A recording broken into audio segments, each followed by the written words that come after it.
Listen closely, because this might sting. Everything you were ever told about attraction, about what makes women choose one man over another, it was a lie, not a small misunderstanding, not a harmless half-truth, a deeply rooted deception that has quietly sabotaged men for generations. Think about it. From the time you were a teenager, you were fed the same script. Be kind, be loyal, be safe, be the good guy, and she'll pick you. And so, you believed it. You gave loyalty like it was gold. You offered safety like it was oxygen. You showered her with kindness, thinking, this is the formula. This is what women say they want. But then reality punched you in the gut. Because despite all your effort, nothing changed. She smiled, thanked you, maybe even said, "You're such a great guy. One day you'll make someone really happy." But it wasn't you. She didn't choose you, she chose the other man, the man who unsettled her, the man who didn't explain himself. The man who, without saying a word, became a question she couldn't stop replaying in her head. And you were left asking, why? Why him, when I gave her everything she said she wanted? Here's the brutal truth. Attraction isn't a reward for being good. It isn't logical. It isn't fair. Attraction is power. Raw, untamed, primitive power. And until you understand that, until you stop playing the wrong game, you'll always end up in the same role, respected but not desired. The truth is this: women don't lie to you out of cruelty. Most genuinely believe they want kindness first, but what they don't mention, what they can't even fully explain, is the hidden filter that decides everything. It's not kindness, it's not loyalty, it's not safety, it's desire, that spark, that pulse, that rush in her body that reacts before her mind has time to catch up. Without it, your kindness feels invisible, your loyalty feels ordinary, your safety feels like friendship, not passion. Here's the part men never want to admit. Women only crave kindness, loyalty, and safety from the man they already desire. If that spark isn't there first, nothing else matters. You could be her rock for years and still watch her walk away with someone else. So the question is not, how do I prove I'm good enough? The question is, how do I awaken desire? Because desire is the gatekeeper. Desire is the master key. And once you understand how it works, you stop begging to be chosen. And instead, you become the one she cannot ignore. Why the nice guy always loses. Every man grows up carrying the same instruction manual. Be nice, be stable, be safe, and eventually, she'll choose you. It sounds logical, doesn't it?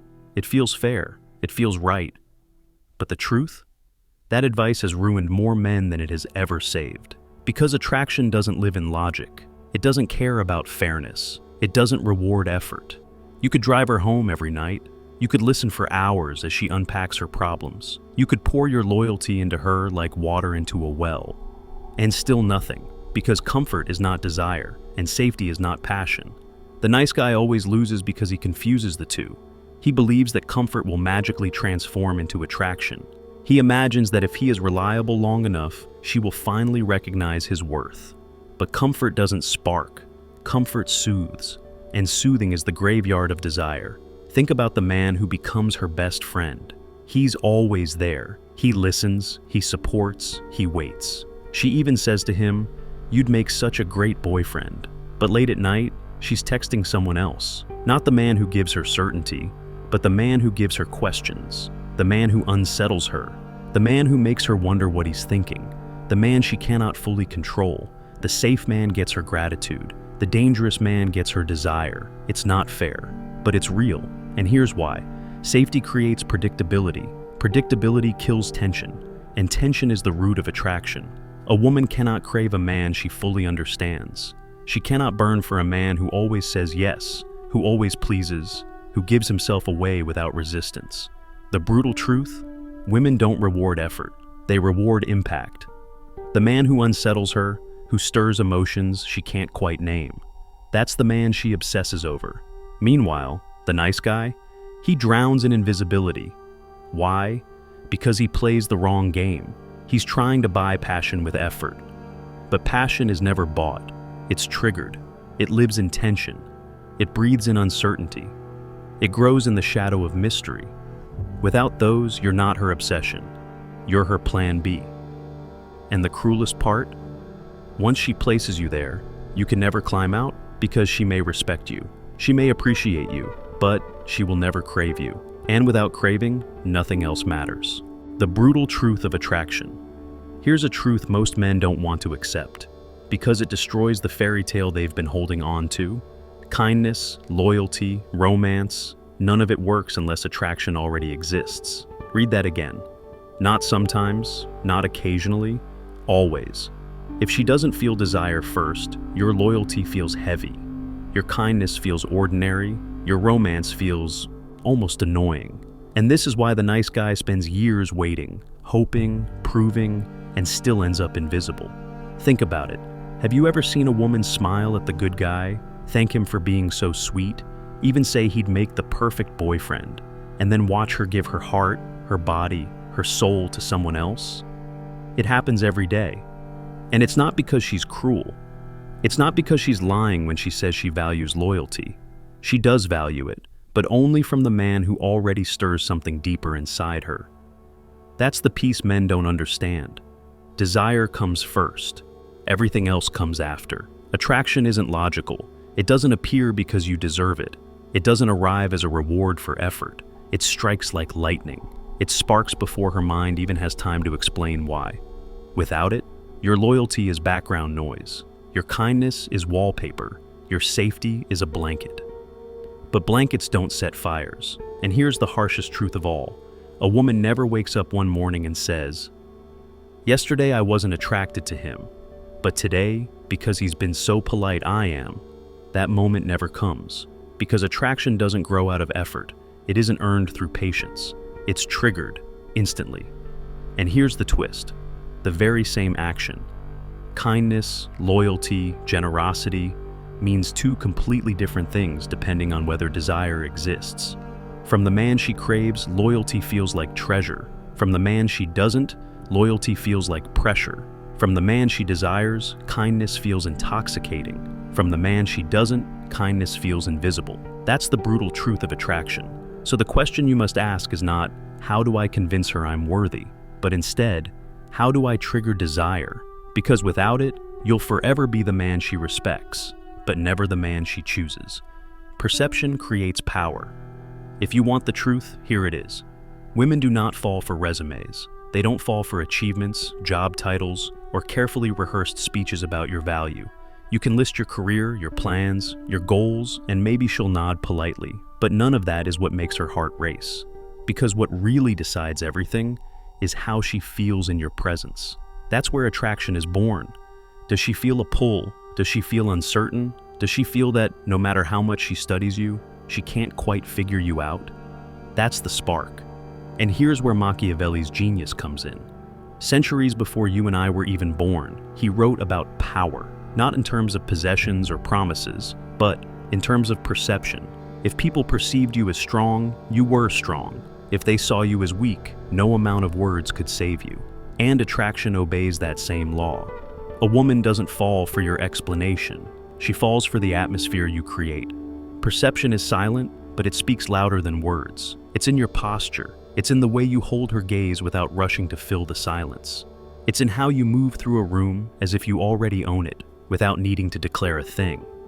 That's when her unconscious reacts, not because of logic, but because of instinct. She doesn't say, "He has a degree, a good job, and a 5-year plan." She says, "There's just something about him." And that something is perception. Think about it. The man who tries to convince her, who dumps his achievements into the conversation, who explains, who overshares. He rarely excites her, because convincing equals begging. But the man who reveals little, who lets silence hang, who carries himself like he is already enough, that man doesn't need to persuade. His presence is the argument. His calm is proof. His silence is power. And that's why she cannot ignore him. Because women don't chase data. They chase sensation. They don't crave your resume. They crave the mystery you leave behind. So stop trying to explain your value. Instead, embody it. Be the man whose presence shifts the air when he enters. Be the man who speaks less but means more. Be the man who doesn't hand over every piece of himself on the first meeting, who leaves space for her imagination to run wild. Because here's the secret. What the mind cannot fully understand, it cannot fully escape. Leave questions, leave shadows, leave silence, and let her own curiosity do the chasing. This is why some men, even without wealth or looks, become unforgettable, because they don't try to be chosen. They hold the frame so powerfully, so calmly, that women choose them without even knowing why. That isn't luck, that's perception. And perception is power. Speak to her emotions, not her logic. Here's where most men destroy attraction before it even begins. They talk to women the same way they talk to men, with facts, with numbers, with logic. They think if they present their resume, their career, their plans, their loyalty in clear bullet points, she'll process the information like a computer and decide, yes, this man is valuable. But women are not machines. They don't fall for spreadsheets. They don't fall for reports. They don't fall for charts. Attraction doesn't live in data. It lives in emotion. Imagine a man who says, "My business grew 20% last year." She might respect the statement, but it doesn't move her. Now imagine he says, "What I love about my work is building something out of nothing and watching it come alive." That she feels. The words aren't radically different, but the impact is. Because one transmits numbers, the other transmits energy. Men communicate like telegrams, straight lines of information, fast and efficient. Women experience communication like music, rhythm, tone, atmosphere, emotion, and attraction is always born in music, not math. This is why the nice guy can spend hours listing all the reasons he'd be the perfect partner, and still, she feels nothing. Not because she didn't hear him, but because she didn't feel him. Think about the conversations women replay with their friends. They don't say, "He told me about his 5-year plan." They say, "There was just something about him. The way he looked at me, the way he spoke, the energy he carried." That isn't logic, that's emotion. And here's the key. Your job is not to transfer information. Your job is to transmit energy. If you are passionate, let her feel it. If you are playful, let her laugh with you. If you are calm, let her rest in your calmness. Because attraction isn't about being understood, it's about being felt. Machiavelli would say the same about power. Words are not for truth, they're for shaping perception. In seduction, your words are not for proving who you are, they're for making her feel who you are. So stop trying to convince her with explanations. Facts fade, feelings linger. She won't remember the number you gave her, but she will remember the fire in your voice, the tension in your pause, the calm in your presence. And long after you've left, it won't be the details she replays. It will be the emotion you left behind, the currency of status and the art of seduction. Most men believe status is about money, fame, or possessions. They think if they just had a bigger house, a faster car, or more recognition, women would finally notice them. But here's the truth. Real status is not about what you own. It's about how you shape the atmosphere around you. Status is contextual. It's not measured in dollars, it's measured in presence. Picture a man sitting in the corner of a room, worth millions, but unnoticed. His wealth has no weight in that moment. Now picture a musician on a tiny stage in a dimly lit bar.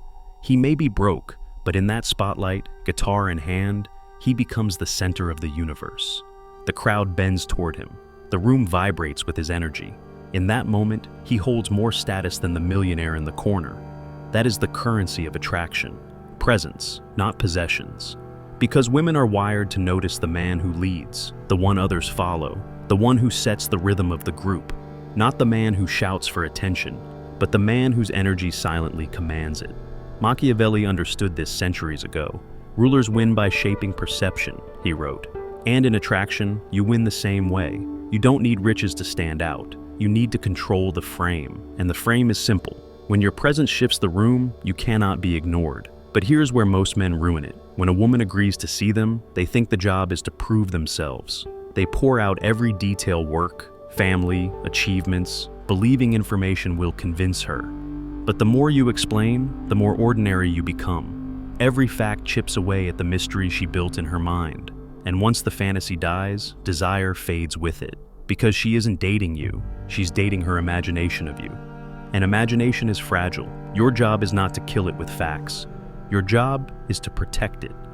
That means leaving space. That means revealing just enough to spark curiosity, but never so much that the mystery disappears. Answer questions with sparks, not reports. Give her energy, not a resume. Let her imagination do the chasing. Because what the mind cannot fully understand, it cannot fully escape. This is the art of strategic seduction. Seduction is not about bragging. It's not about convincing. It's not about proving. It's about leading without effort. It's about creating tension without begging. It's about holding your presence so firmly that she cannot look away. The weak man silently asks, "Am I enough for her?" The powerful man makes her ask, "Am I enough for him?" That's the shift. That's the frame.